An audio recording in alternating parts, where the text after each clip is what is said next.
खुद मुख्तियारी, मर्जी का मालिक।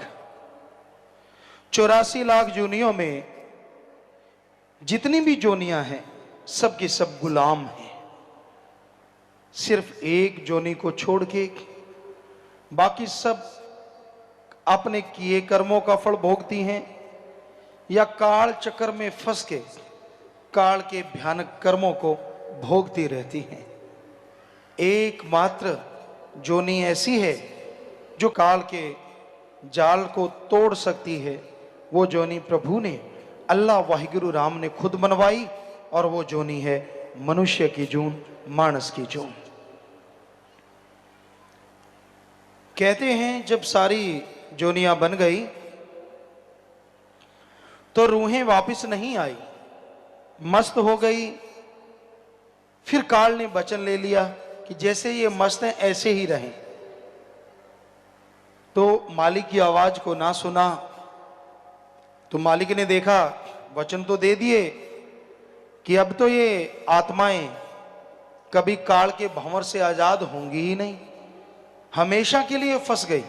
तो परमपिता परमात्मा ने काल से फिर मनुष्य शरीर बनाया।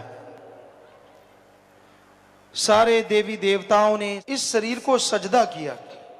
उन देवी देवताओं ने भगवान से पूछा कि हम इसको सजदा क्यों करें, ये भी तो शरीर है, बाकी भी शरीर हैं। तो भगवान ने, अल्लाह राम ने तब कहा कि इस शरीर में जो भी आत्मा मृत्युलोक में मेरी भक्ति इबादत करेगी, मेरा नाम जपेगी, उसे मैं मृत्युलोक में दर्श दीदार जरूर दूंगा और उस आत्मा को आवागमन से आजाद करवा दूंगा। बाकी की जोनियां सब की सब गुलाम, किसी को अधिकार नहीं कि वो राम का नाम ले सकें, उस ओंकार की भक्ति इबादत कर सकें। सिर्फ मनुष्य जोनी को मालिक ने यह अधिकार दे दिया। तो ये अधिकार मिल गए। सब देवी देवताओं ने सजदा नमस्कार किया और इस बारे में कबीर साहब जी की वाणी भी पुष्टि करती है कि गुर सेवा ते भक्त कमाई तभी यह मानस दे ही पाई। गुरु की सेवा, गुरु अपनी सेवा नहीं करवाता। गु का मतलब अंधकार, रू का मतलब प्रकाश। जो अज्ञानता रूपी अंधकार में ज्ञान रूपी दीपक जला दे वो सच्चा गुरु। गुरु की सेवा कौन सी होती है? सृष्टि की सेवा। गुरु जो कहे वो सेवा करो।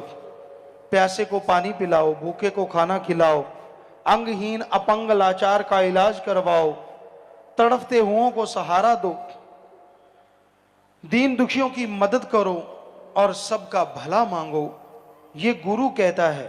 तो गुरु सेवा ते भक्त कमाई, और गुरु जो कहे वो भक्ति करो। कौन सी भक्ति? उस ओंकार का नाम जपो। वो मूल मंत्र देते हैं, गुरु मंत्र देते हैं, मेथड ऑफ मेडिटेशन, सिख धर्म में नाम शब्द। वो शब्द देते हैं जिसका अभ्यास करने से सारे देवी देवता भी खुश होते हैं और उस ओंकार सुप्रीम पावर अल्लाह वाहिगुरु के दर्श दीदार भी हो सकते हैं। तो गुरु वो भक्ति करने की प्रेरणा देते हैं। गुरु अपनी भक्ति नहीं करवाते, वो तो उस परम पिता परमात्मा के लिए आते हैं, उसकी भक्ति की प्रेरणा देते हैं कि उसकी भक्ति करो, उसका नाम जपो। और जो वचन सुन लेते हैं संत पीर फकीरों के, गुर सेवा ते भक्त कमाई तब यह मानस दे ही पाए। इसलिए ये मनुष्य जन्म मिला है। इस देही को सिमरह दे।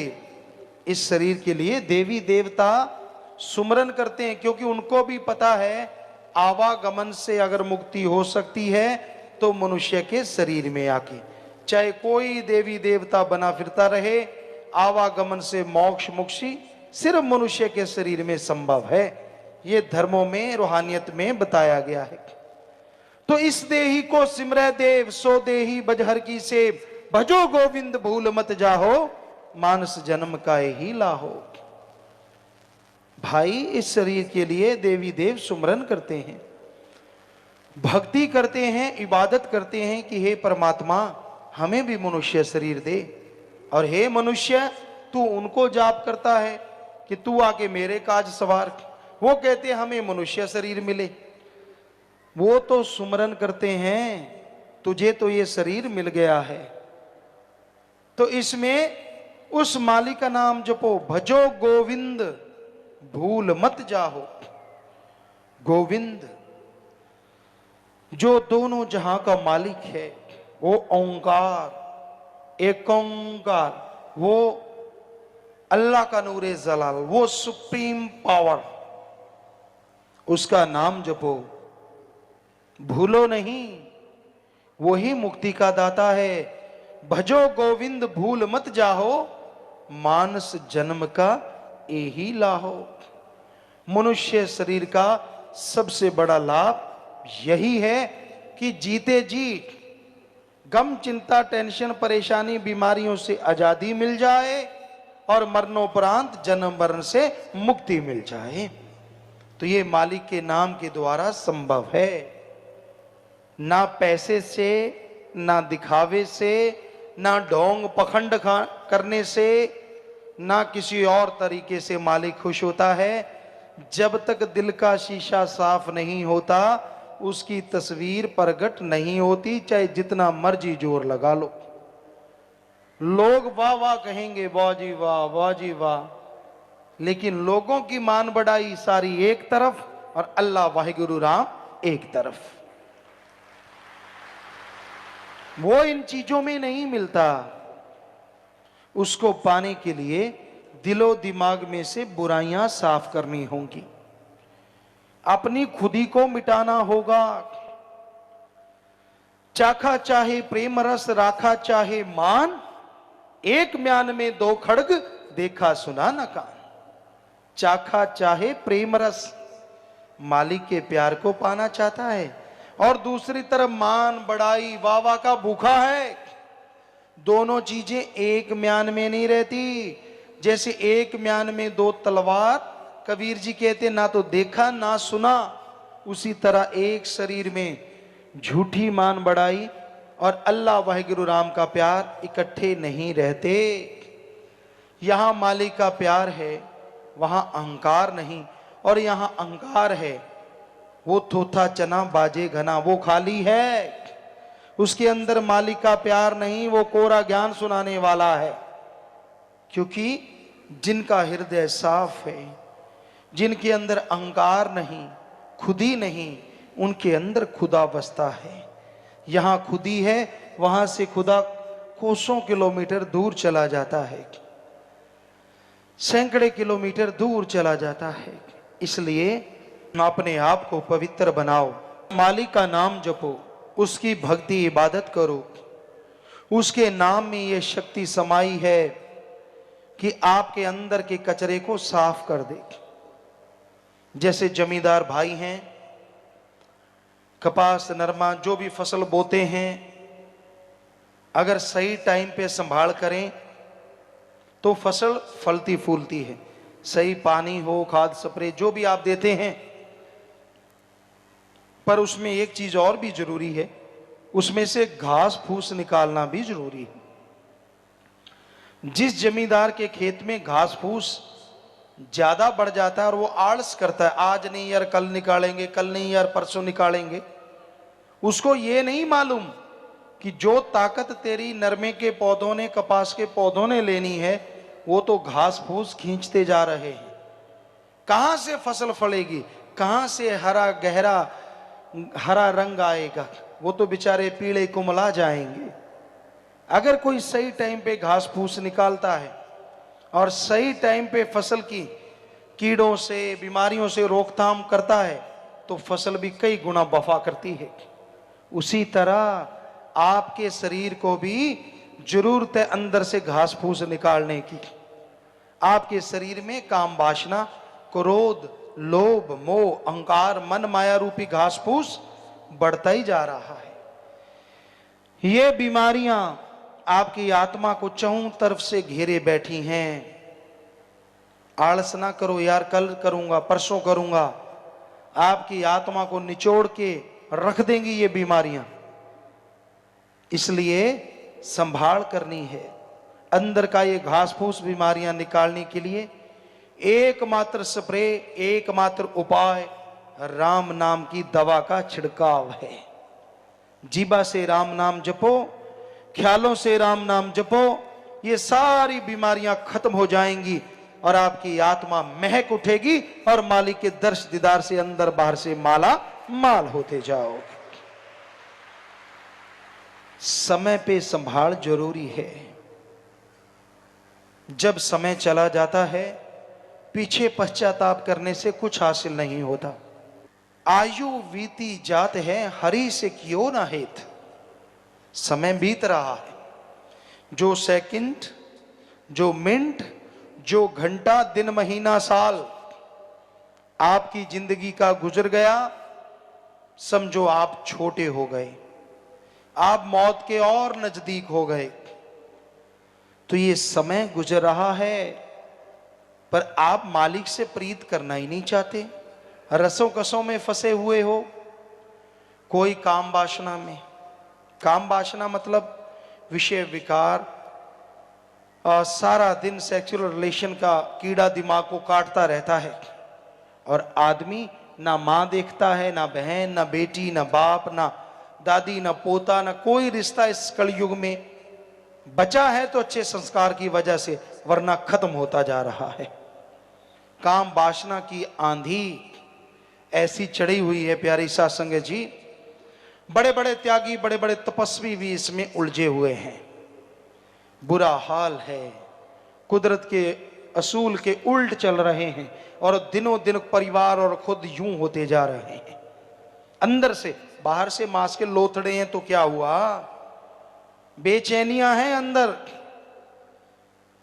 दिखने में भक्त नजर आते हैं, हाव भाव सारे भक्तों वाले हैं और कर्म सारे राक्षसों वाले हैं।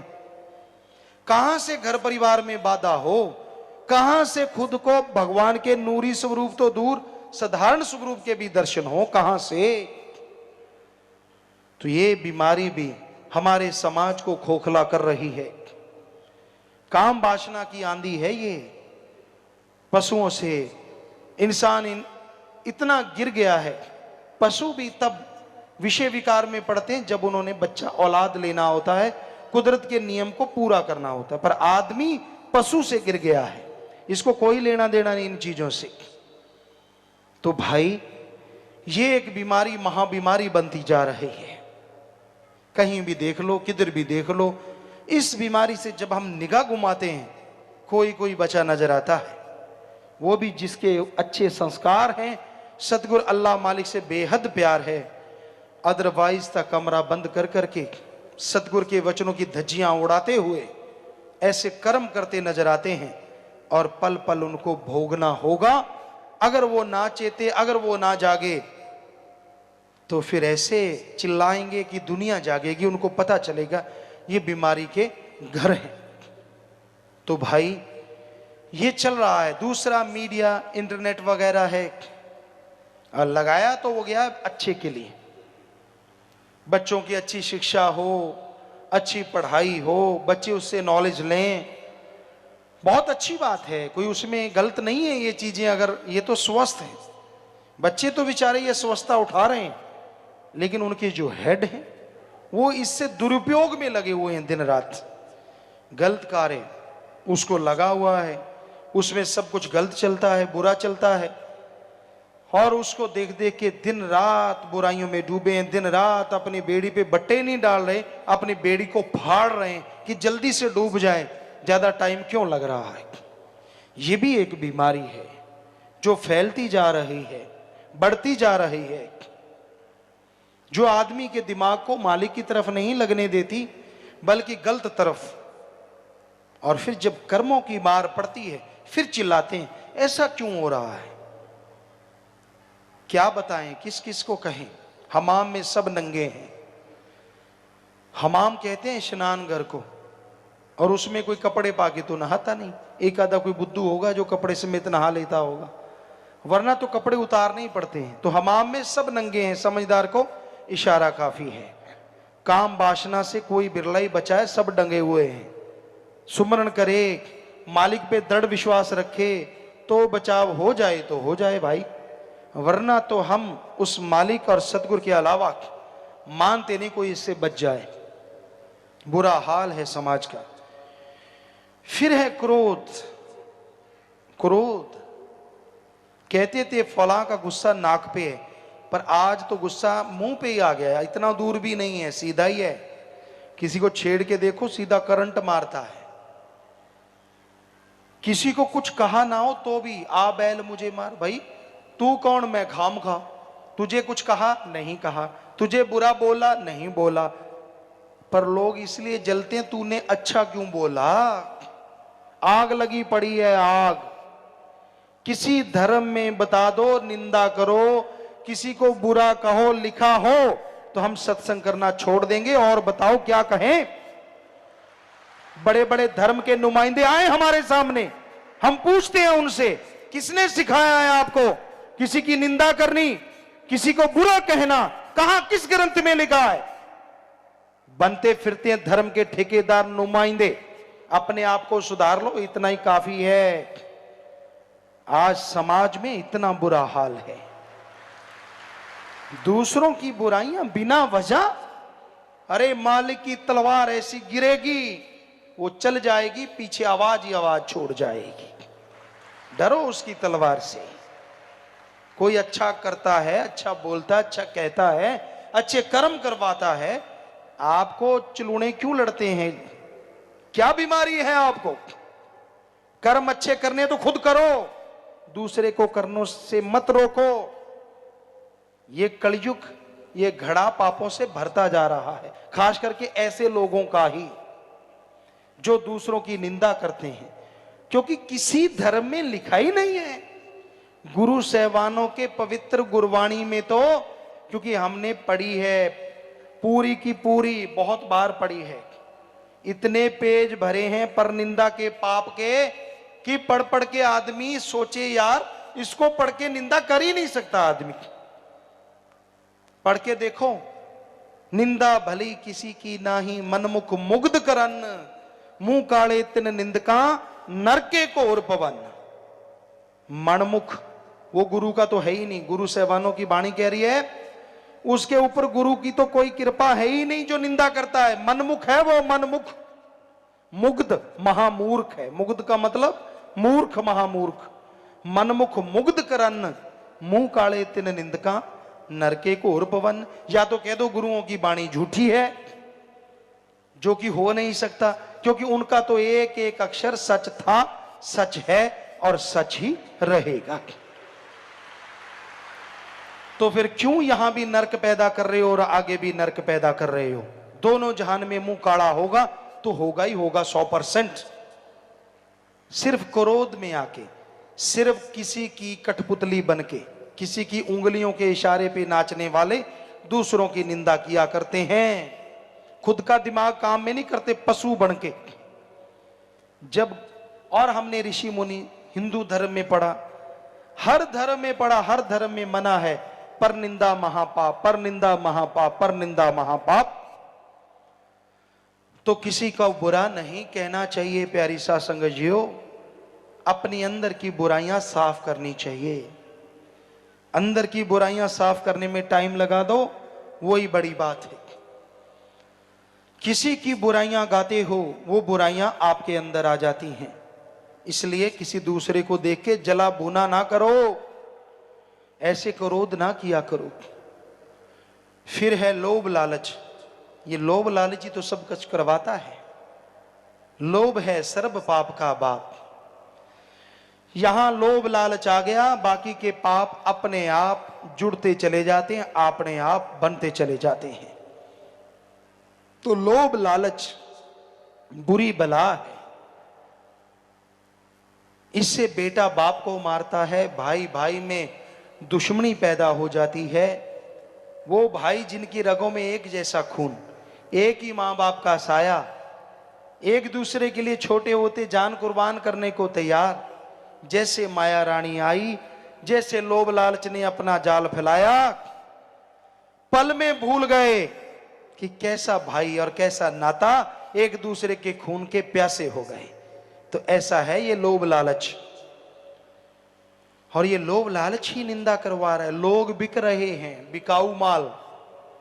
कैसी मां बाप की औलाद, लानत ऐसी जननी पे जिसने ऐसी औलाद को जना, और लानत उन पे जो अपने दिमाग का इस्तेमाल नहीं करते। चंद नोटों के लिए आदमी आदमी को मार देता है।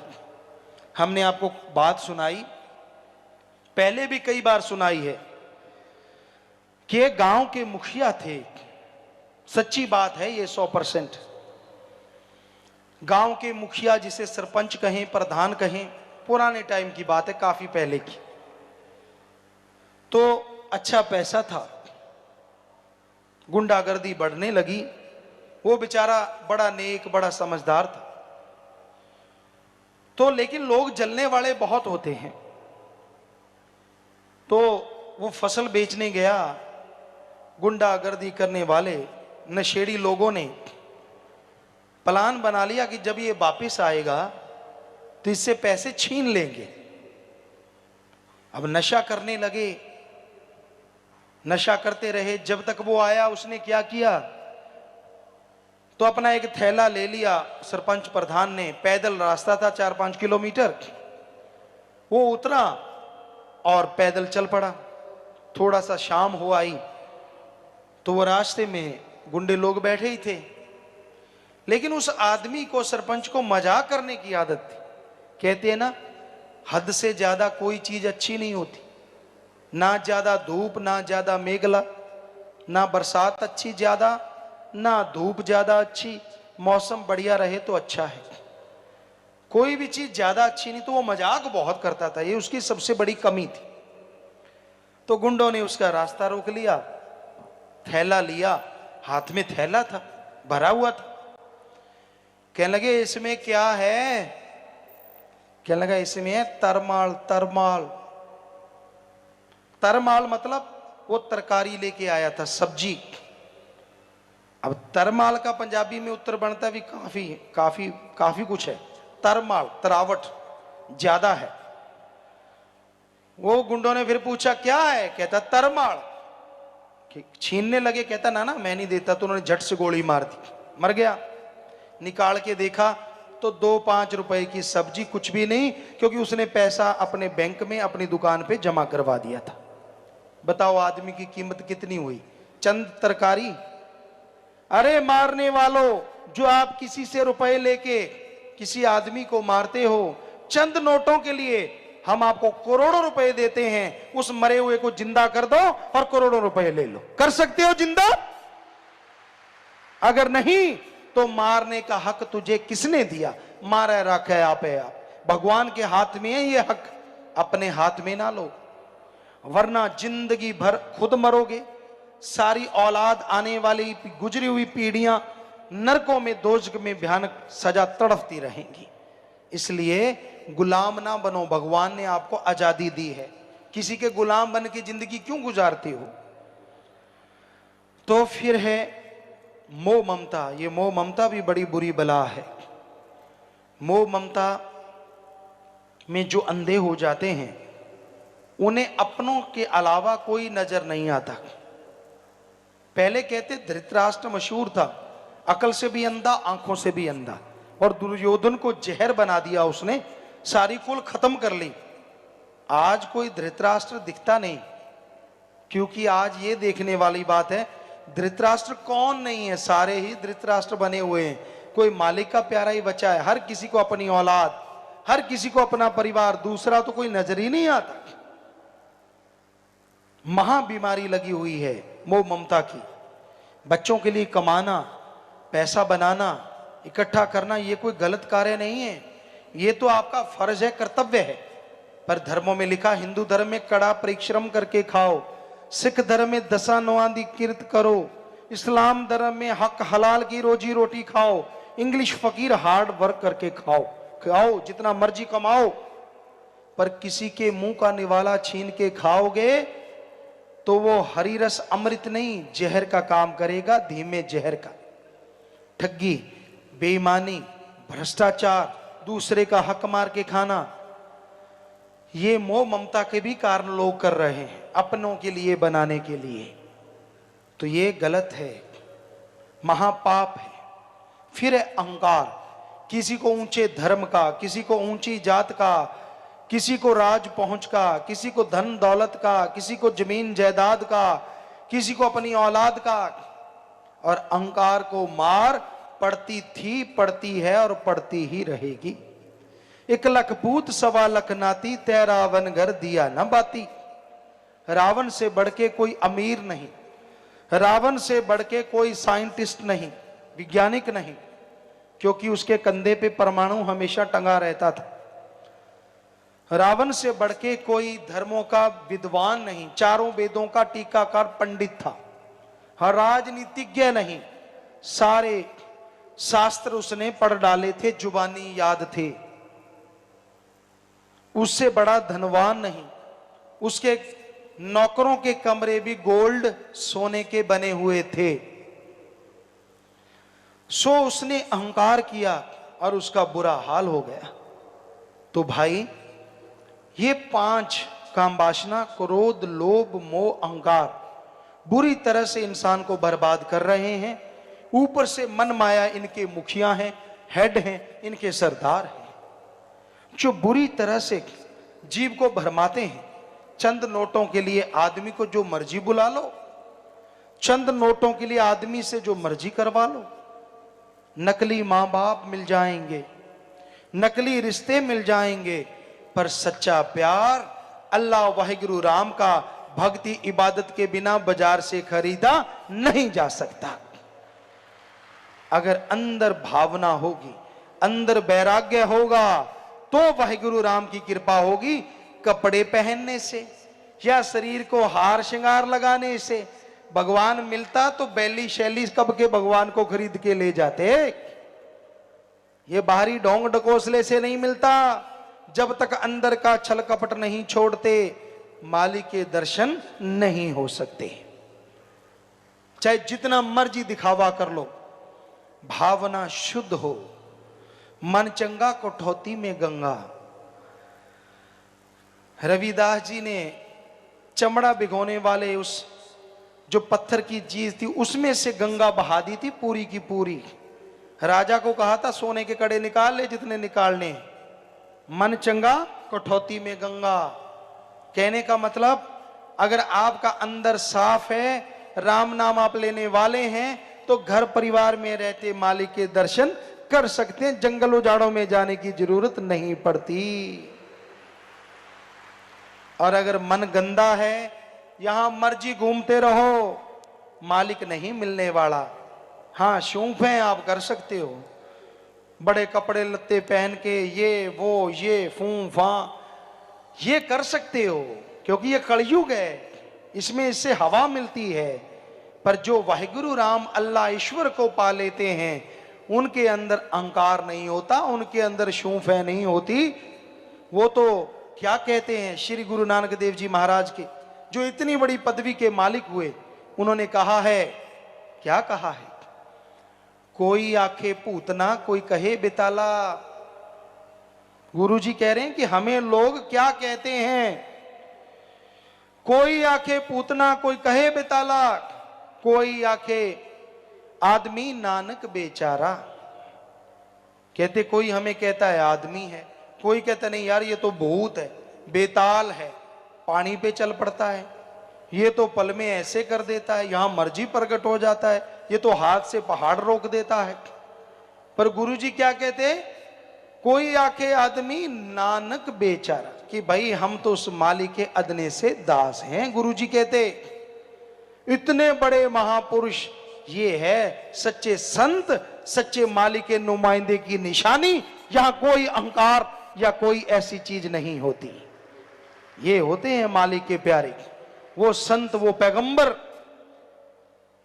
अपने आप को मान बढ़ाई देके दुनिया का नुमाइंदा बना लेने से मालिक के प्यारे नहीं बनोगे, नरकों में बास होगा, नरकों में बास।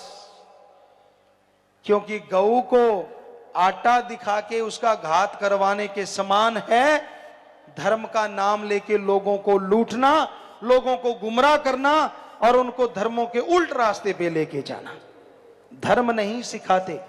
धर्म शब्द का मतलब क्या है? पूछो आलिम फाजिलों से। धर्म शब्द का मतलब है आदमी को आदमी से जोड़ो, धारण कर लो, और आदमी को अल्लाह वाहिगुरु राम से जोड़ो। जोड़ना काम है धर्म शब्द का, तोड़ना नहीं। कहां लिखा है ये? हमें बताएं, कोई भी एक लाइन दिखाएं यहां लिखा हो कि आदमी को आदमी से तोड़ो और आदमी को अल्लाह वाहिगुरु राम से तोड़ो। कहां लिखा है ये? किस पवित्र ग्रंथ में लिखा है?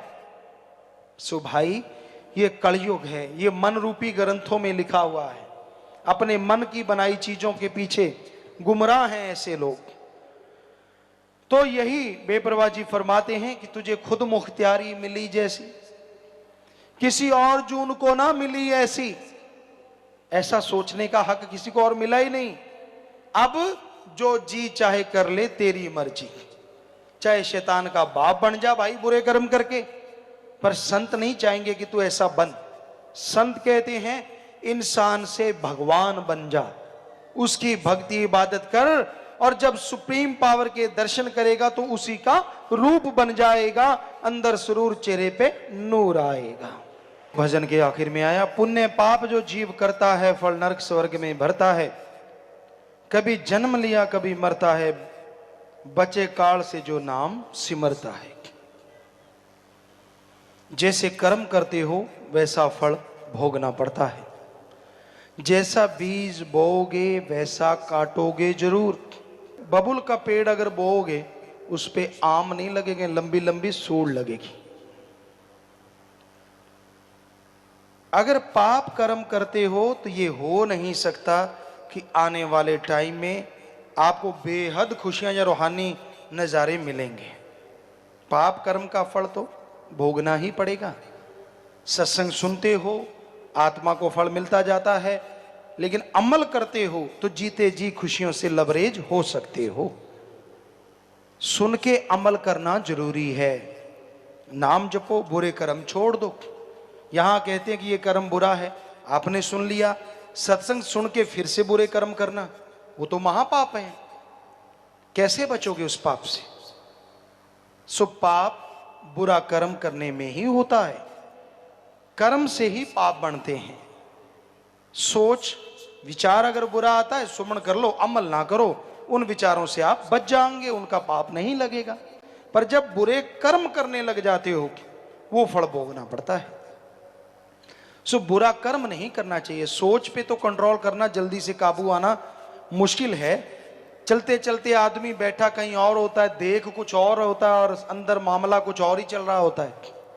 कई ऐसे होते हैं, देख कुछ और रहे, हाँ जी हाँ जी। हम आपको सुनाते हैं, एक बात सुनाया करते थे। एक आदमी लड़का था, बड़ी गड़बड़ किया करता था, टीचरों को भी ढंग से नहीं बोलता था।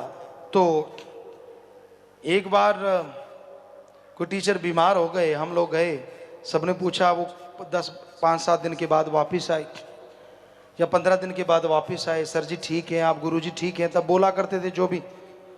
तो हम सब ने जैसे पाँव को ऐसे हाथ लगाया करते थे अपने टीचरों के, उस समय ये मर्यादा थी। तो उसने भी लगाया, हम हैरान रह गए, यार आज ये भी बदल गया। दूसरे कहने लगे, हमने कहा नहीं पूछो, पूछने से पता चलेगा बदला है कि नहीं बदला।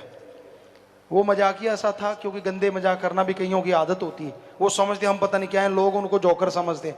आ गया जोकर, मुंह पे नहीं कहते, क्योंकि हंसना होता है ना उसकी बातों पे। तो हमने कहा पूछ के देखो, इसने हाथ लगाया, कोई और वजह होगी। जब सारे इकट्ठे हुए, उसको बुलाया, यार गुरुजी का हमने भी पूछा, मास्टर जी गुरुजी कहते थे, तूने भी पूछा? हमने तो पूछा भी गुरुजी, इतने आप देर से आए, बेचारे बीमार थे। कहता मैंने भी पूछा। क्या गुरुजी जिंदा हो, मरे क्यों नहीं? बताओ।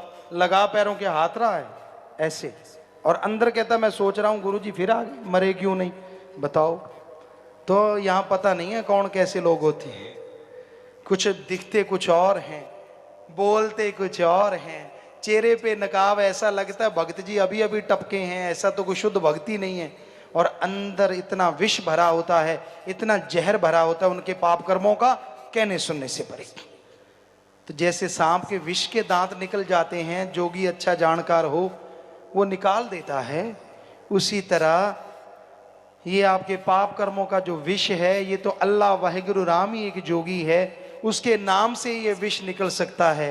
अन्यथा भाई कोई दुनिया में जन्मा नहीं जो आपके इस विष के दांतों को तोड़ सके। उसका जाप करोगे अल्लाह वाहिगुरु के नाम का, तो वो तो जरूर आपके विष के दांतों को तोड़ देगा, आपके पाप कर्म खत्म कर देगा, और आप मालिक की दया में रहमत से दोनों जहान में माला माल हो जाएंगे। डूब सागर में कई मरते हैं, बिन मांझी के जो तरते हैं। जिनको तरना नहीं आता, तैरना नहीं आता, वो गहरे समुद्र में झील में छलांग लगाने तो किनारे पे नहीं तो मझधार में डूबेंगे डूबेंगे। जिनका कोच साथ हो, तैरना आता हो, जब वो कहे बेटा लगा डुबकी मैं तेरे साथ हूं, मजाल है कि आदमी डूब जाए, वो डूबतों को भी बाहर निकाल ले आता है। तो इसी तरह ये संसार एक सागर है, यहाँ काम वासना, क्रोध लोभ मोह अहंकार मन माया का तूफान उठ रहा है। इसमें गुरु पीर फकीर एक ऐसा कोच है जो राम नाम की तरह की सिखाता है कि ये ले बेटा राम नाम, ये ले ले, फिर संसार सागर में घूमता रहे, तेरा कोई बाढ़ बांका काल महाकाल भी नहीं कर सकता। और गुरु पीर फकीर की तो जरूरत है, वरना स्कूलों कॉलेजों में टीचर लेक्चरर क्यों लगा रखे हैं? अगर दुनियावी पढ़ाई टीचर के बिना नहीं होती तो रूहानी पढ़ाई टीचर के बिना कैसे हो सकती है? क्या कोई भी एक पवित्र ग्रंथ है जो सीधा आसमान से टपका हो? हमें बता दीजिए, अगर है तो लिख के दीजिए। जितने भी पवित्र ग्रंथ बने, ग्रंथ बाद में बने, पहले आदमी के रूप में भगवान ने अपने रूप को भेजा, आया तो आदमी के रूप में। और हर धर्म में लिखा हुआ है गुरु बिना गति नहीं, गुरु बिना पत नहीं, हर धर्म में लिखा है। तो ये कैसे संभव है कि गुरु की जरूरत नहीं है? स्कूल में टीचर ना हो, क्या कोई ऐसा स्कूल है? कॉलेज में लेक्चरर या कुछ ऐसे ना हो, तो क्या ऐसा कॉलेज है? जब दुनियावी शिक्षा के लिए टीचर की जरूरत है, रूहानी रास्ते तो गैबी हैं, वहां कैसे जाएंगे, किस तरह जाएंगे? क्या उसके लिए गाइड की जरूरत नहीं है? हमने तो पढ़ा नहीं किसी धर्म में लिखा जरूरत नहीं है, हर धर्म में लिखा हुआ है जरूरत थी, जरूरत है और जरूरत रहेगी, ये लिखा हुआ है भाई। तो इंसान अपना मन ग्रंथ ना खोले, जो धर्म महापुरुष पीर पैगंबर गुरु महापुरुषों के पवित्र वचन है उनमें दिखाओ, उनमें यही लिखा हुआ है। तो भाई यही यहां पे लिखा है सच्चे मुर्शिद कामिल ने, डूब सागर में कई मरते हैं, बिन मांझी के जो तरते हैं। जो नाम जहाज पे चढ़ते हैं वो भवसागर को उतरते हैं, जो नाम जहाज पे चढ़ जाते हैं वो फिर भवसागर को, संसार सागर को तर जाते हैं। तो भाई भजन के लास्ट में यही आया, शास्त्र नाम जी का समझाना जी, बिन नाम 84 जाना जी। सच्चे दाता कह रहे हैं कि बिना नाम के तो 84 में जाना ही पड़ेगा। जितने मर्जी कर्म कर लो, नाम जप कर सचखंड जाना चाहिए। अगर नाम जप ले तो सचखंड निजधाम में जाओगे। चक्कर जन्म मरण का मुकाना जी, और जन्म मरण का चक्कर खत्म हो जाएगा। ये कोई छोटी सी बात नहीं है, जन्म मरण का चक्कर खत्म करना कोई मामूली बात नहीं है। सदियों से आत्मा काल के जाल में फंस के जन्म मरण में उलझी हुई है, और इस जन्म में नाम जप के अगर आप जन्म मरण का चक्कर खत्म कर लेते हैं तो नेचुरली इस जन्म के जितने भी पाप कर्म हैं, जितनी भी टेंशन है, चिंता, बीमारियां हैं, वो भी खत्म होती चली जाएंगी, और मालिक की दया में रहमत से खुशियों से आप माला माल हो जाएंगे। सत्संग में जब जीव चल के आता है, जन्मों जन्मों के पाप कर्म नाम में बैठते ही उसके कटने शुरू होते हैं। इस जन्म में किए गए पाप कर्म संत पीर फकीर प्रार्थना करके कटवा देते हैं, और जन्मों जन्मों के पाप कर्मों के लिए राम का नाम उसे सौंप देते हैं कि सुमरन करता जा, तेरे पाप कर्म कटते जाएंगे और मालिक की दया में रहमत के लायक तू बनता जाएगा। जो लोग सुमरन करते हैं, जो लोग भक्ति इबादत में चाहे थोड़ा समय क्यों ना हो लगाया करते हैं, उन्हें फल लाजमी मिलता है। कोई भी दिन ऐसा ना जाए जिस दिन उस मालिक की भक्ति ना की हो। समय आने वाला खुशियों का कारण बन जाएगा अगर आप मालिक के नाम की भक्ति करेंगे, अगर आप मालिक के नाम का जाप करेंगे। इंसान हर समय खोया रहता है बाल बच्चे परिवार में, हर समय खोया रहता है मोह ममता में, हर समय खोया रहता है लोभ लालच में, खोया रहता है काम वासना अहंकार में। पर सच्चाई यही है, सिवाय दुखों के, सिवाय दर्द के, कोई भाग्यशाली होगा जो बच पाता होगा, वरना इनसे दर्द ही मिलता है। उदाहरण के तौर पर अब बच्चों को पालते हैं, पोसते हैं, बड़ा करते हैं। इंडियन कल्चर ये है कि अब बड़ा लाड लड़ाया जाता है, आप ना खा के बच्चों को खिलाया जाता है। हम आजकल की बात नहीं करते, आजकल तो शायद ऐसा ना हो, लेकिन हमारा कल्चर ऐसा है। और उनको पढ़ाना, उनके लिए सपने संजोना हर मां बाप का एक कर्तव्य सा हो जाता है, और मां बाप ऐसा करते हैं। बच्चे बड़े होते हैं, मां बाप को और खुशी होती है कि अब ये मेरे साथ देंगे, कंधे से कंधा मिला के मेरा साथ चलेंगे। और बच्चे बड़े होते हैं, उनकी सोहबत गलत हो जाती है, उनका संग गलत हो जाता है, तो कंधे से कंधा मिला के साथ देने की बजाय वो आपका कंधा झुका देते हैं। कंधे से कंधा मिला के चलने की बजाय वो आपके रास्ते को अवरुद्ध कर देते हैं और रास्ता रोक देते हैं। फिर जो दर्द होता है, मां बाप ना तो किसी से शेयर करते हैं क्योंकि अपनों ने दिया है, और ना ही सहा जाता है, तिल मिला के रह जाते हैं और उनके ऊपर कोई असर नहीं होता। गुरु नानक देव जी के समय की बात या किसी और संत गुरु सहवान के समय की बात है, किसी ऋषि मुनि के समय की बात, हमें पूरा ख्याल में नहीं। तो उनके पास एक सज्जन गए, कहने लगे जी भक्त कैसा होता है? मैंने तपस्या की है, मैंने त्याग किया है, पर मुझे भगवान की प्राप्ति नहीं हुई। अजी भगवान छोड़िए, मुझे तो आपके अलावा कोई भक्त ही नहीं मिला। तो संतों ने कहा, फलां जगह एक दुकानदार है, वो बड़ा तगड़ा भक्त है, तू उसके पास जा, वो तुझे ज्ञान देंगे, वो तुझे बताएंगे भक्ति क्या होती है। अब एक त्यागी ब्रह्मचारी कहलाने वाला भेज दिया उसको एक गृहस्थी के यहां।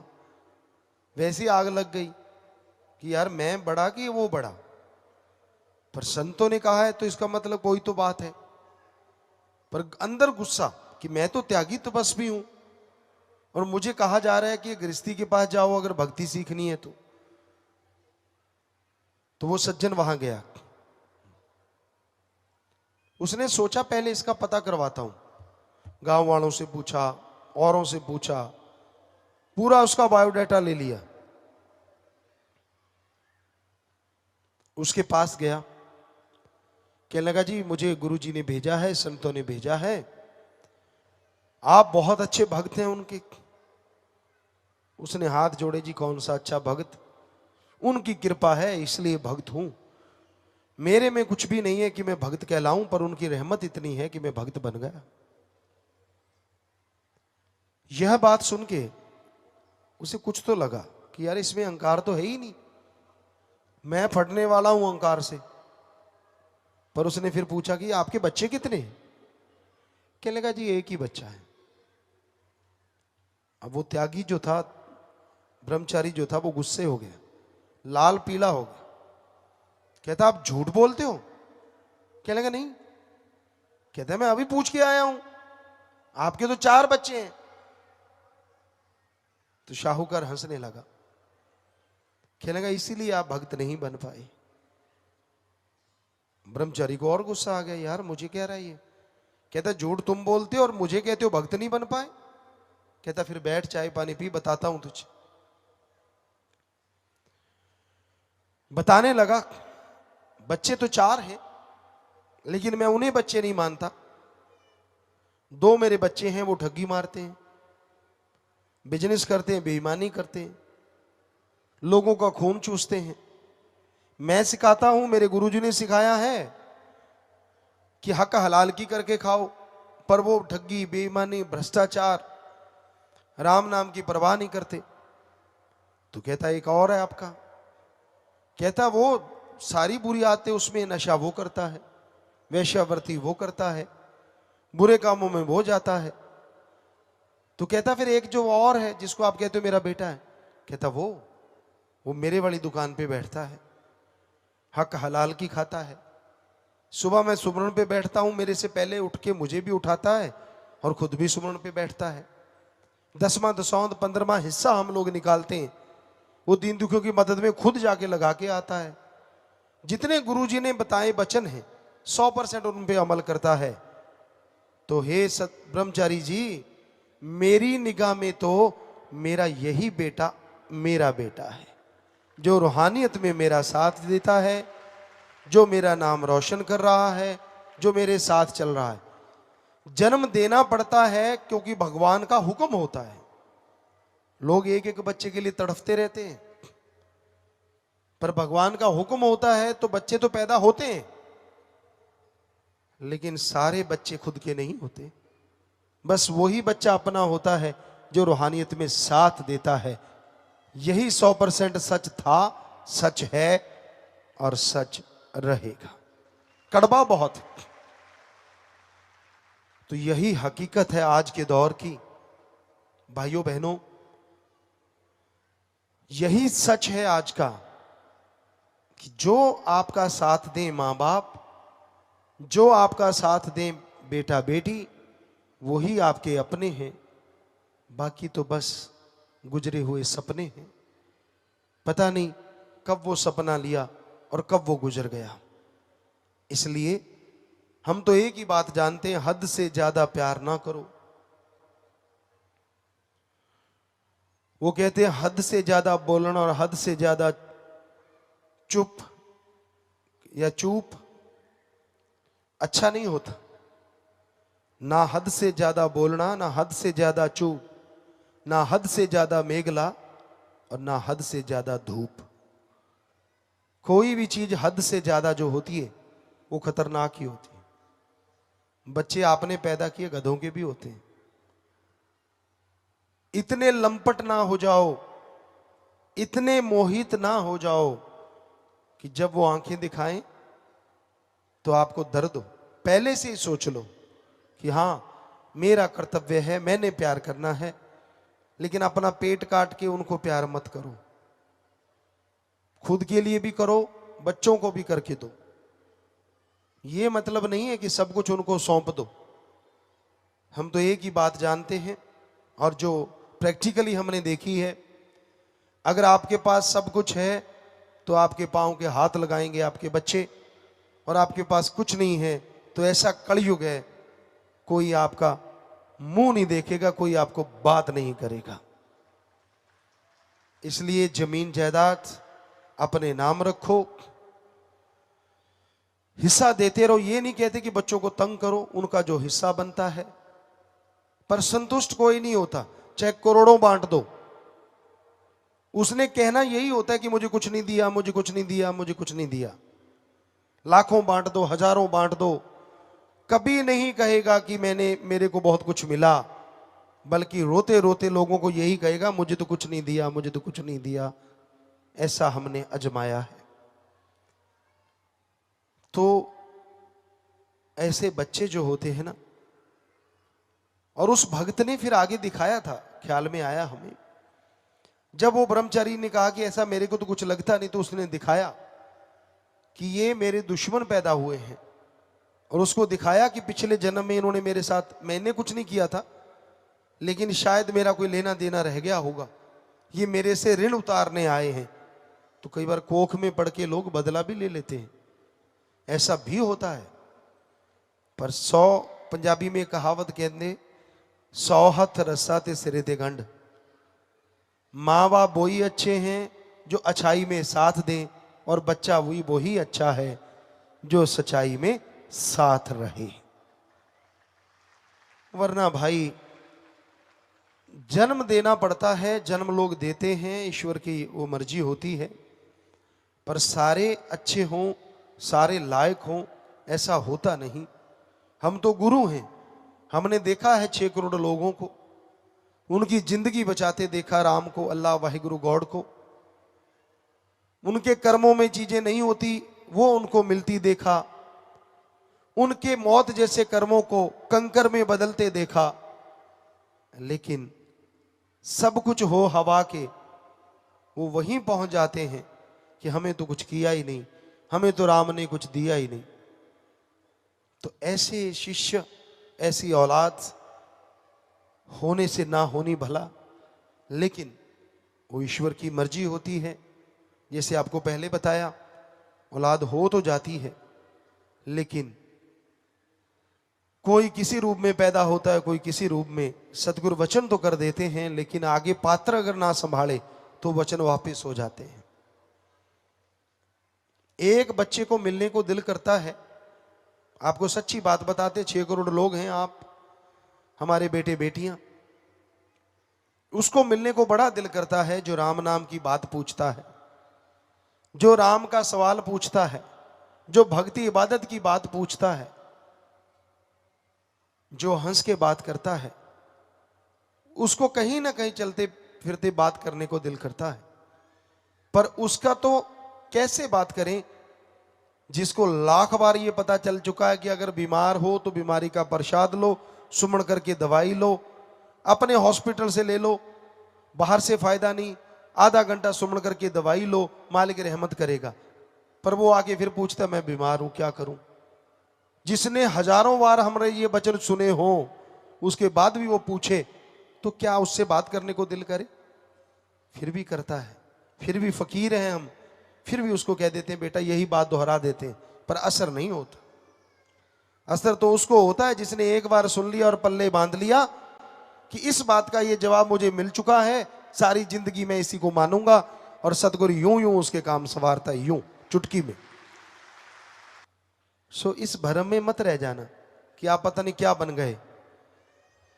बेपरवाह ने एक भजन शायद ऐसे लोगों के लिए लिखा है, क्या बन गया भाई, क्या हो गया, माया के नशे में मदहोश हो गया। तो वो सच्चाई है, वास्तविकता है कि क्या बन गया भाई, क्या समझता तू अपने आप को।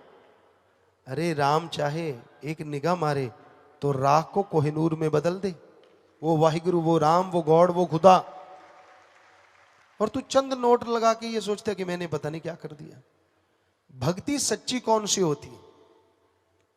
सतगुरु कहे गुरु सिख बिना चूंच रा के मान ले, उससे बड़ी भक्ति कोई हो नहीं सकती। और उसी बात को सतगुरु को बार बार कहना पड़े तो आप खुद ही सोच लीजिए आपकी भक्ति कितनी है। हम तो एक ही बात जानते थे, परमपिता जी ने जब बुलाया, बेपरवाही चलते चलते भी सीढ़ियां चढ़ते चढ़ते कोई बात कह जाते थे, शाम को उनको रिजल्ट मिलता था, कहना नहीं पड़ता था।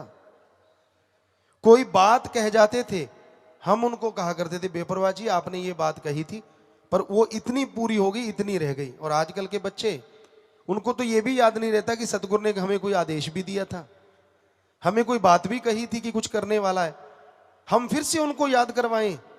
हैरानी है ना, हम लाखों काम करते रहते, दिन रात लगे रहते, हमें फिर भी याद आया था अच्छा ये काम उन्होंने क्यों नहीं किया, और उनके पास सिर्फ एक ही काम दिया होता है, वो भी याद नहीं। कितनी हैरानी की बात होती है। तो गुरु मुर्शिद कामिल तो खुशियां तो वही लूटता है भाई ना तो हम किसी को लगा के कहते हैं, ना हमारी किसी से कोई दुश्मनी होती है। हम तो सच बताते हैं। अगर मान लो तो ब्लड कैंसर भी ठीक हो जाए, ना मानो तो जुकाम भी ठीक ना हो भाई, सीधी सी बात। यहां कोई ये गारंटी नहीं है कि हर बंदे का चौथे स्टेज का कैंसर ठीक हो जाएगा। और ये गारंटी भी है जो मान लेगा चौथा स्टेज तो गया, 10वां स्टेज भी होगा तो भी ठीक हो जाएगा, ये भी गारंटी है। क्योंकि ये साईं शाह सतनाम शाह मस्तान का दर है, बात मानने की है। बेपरवाह जी एक बात कहा करते थे, कुल्ले लैन होशियारां दे। सतगुर से जो होशियारियां करते हैं ना, चोरी, ठगी, बेईमानी, ये कर रहे हैं आज के लोग, पढ़ के जो कड़े हुए हैं। हमें पता है सबका, आज भी नहीं हट रहे उनकी। वो जो कह रहे हैं ना कि दो लोग सिर जोड़ते हैं, जोड़ी कह लो, तिर जोड़ी कह लो, जो 3 जोड़ते हैं उनको क्या कहें, या 4 जोड़ते हैं, 5 जोड़ते हैं, वो आज भी नहीं हटते। हट जाए तो अच्छा है, ना हटे तो भाई फिर कर्म करो खोटे, पड़ेंगे बड़े सोटे, फिर पूछनी नहीं किसी तेरी बात रे। बेपरवाह जी के ये भजन, भजन नहीं शब्द, और शब्द ही नहीं वचन उस परमपिता परमात्मा के। तो कर्म कभी गलत ना करो, फन्ने खा मत बनो, उसके सामने फन्ने खाइयां निकल जाया करती हैं। पूरी बात हमें ख्याल में नहीं, लेकिन एक थोड़ा सा ख्याल में आता, बहुत बचपन में हमने पढ़ा था कुछ। तो एक सज्जन थे, वो अपने आप को ये समझने लग गए कि मैं तो भाई सतगुरु के बराबर का हो गया। उनका रिश्तेदार था वो, और वह कहीं से कुछ सामान लेने गया, हथियार लेने गया, कुछ भी मान लीजिए, अशरफियां भर के ले गया। और उसने सोच लिया अंदर कि सतगुरु, मैं तो, कमी तो मेरे में है ही नहीं, मैं तो भजन बाणी भी लिखता हूं, मैं ये भी करता हूं, मैं वो भी करता हूं, मैं तो आपके बराबर जैसा ही हो गया हूं, तो देखते हैं। उसने एक दोहा लिखा था कि सतगुरु कोई भी खेल खेले, पूरा मुरीद जो होता है वो पढ़ लेता है, पहचान लेता है।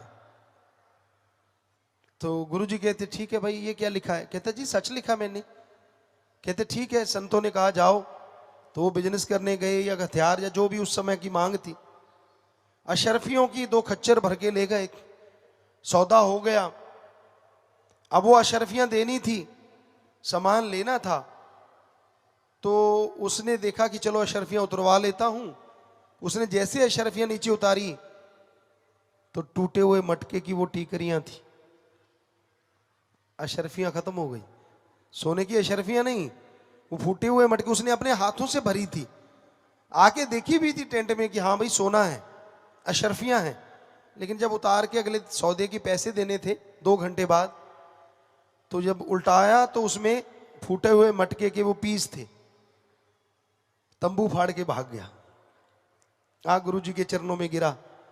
संत कहते क्यों भाई, क्या हाल है?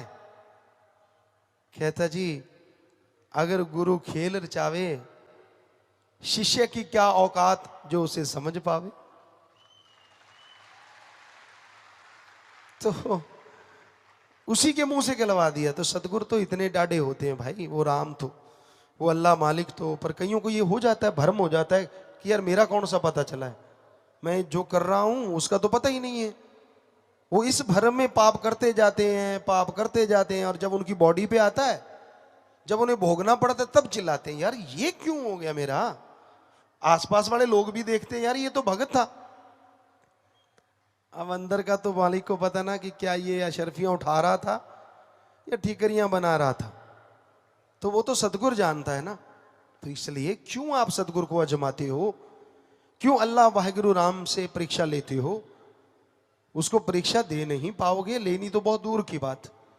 इसलिए बुरे कर्म छोड़ दो, बुरी हरकतें छोड़ दो। वो इंतजार करता है, कुछ नहीं कहता, माफ करता जाता है, करता जाता है, करता जाता है। अब सुधरा, अब सुधरा, अब सुधरा, अब सुधरा, नहीं सुधरा तो फिर उसे सुधारना तो आता है, वो सब जानता है। पर अच्छा हो आप अपने आप सुधर जाओ। आप बुरे कर्म छोड़ दो, मालिक की भक्ति में लिव लगाओ, उसको बुद्धू ना समझो, वो सब जानता है, पर वो दया का सागर होता है अल्लाह वाहिगुरु राम, कि बंदा कभी तो सुधरे, बंदा कभी तो सुधरे। नहीं सुधरे तो भाई फिर वो कर्मों का बोझ उठाता है और दुखी होता रहता है। तो हमारा बताने का ना तो आपको डराने का कोई मकसद है, ना आपको गलत रास्ते पे चलाने का कोई मकसद है।